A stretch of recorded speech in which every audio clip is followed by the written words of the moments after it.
İnanmıram ki səbəbsiz olsun get deməyi. Deyirdi təkcə ölüm ayıra bilər məni səndən. Ona şeytan mı dedizdirdi tərk et deməyi. Görəsən kim nə dedi, nə söylədi ona məndən. İnanmıram ki səbəbsiz olsun get deməyi. Deyirdi təkcə ölüm ayıra bilər məni səndən. Ona şeytan mı dedizdirdi tərk et deməyi. Sən eşitdinmi başıma gələnləri ey dostum?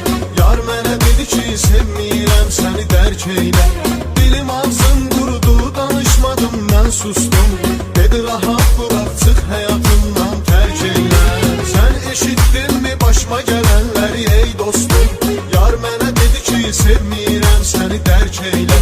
Dilim ağzım qurudu danışmadım mən sustum.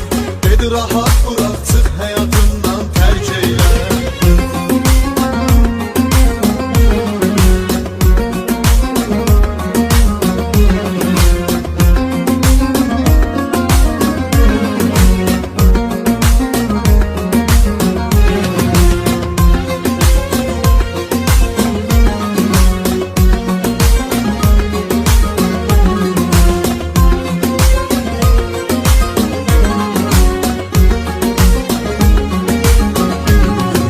Səbəb də yoxdur, elə bir qəbahət etməmişəm.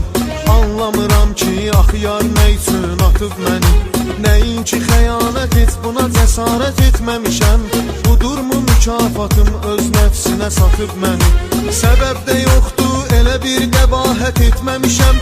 Anlamıram ki, axı yar nə üçün atıb məni.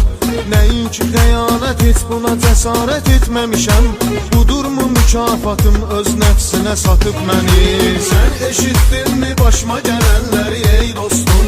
Yar mənə dedi ki sevmirəm səni dərk eylə.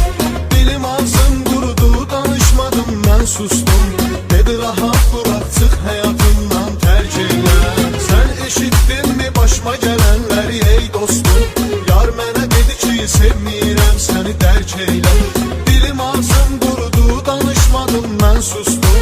Dedi rahat bırak çıx həyatımdan tərk eylə. Sən eşitdinmi başıma gələnləri ey dostum? Yar mənə dedi ki sevmirəm səni dərk eylə. Dilim ağzım qurudu danışmadım mən sustum. Dedi rahat bırak çıx həyatımdan tərk eylə. Sən eşitdinmi başıma gələnləri ey dostum? Yar mənə dedi ki sevmirəm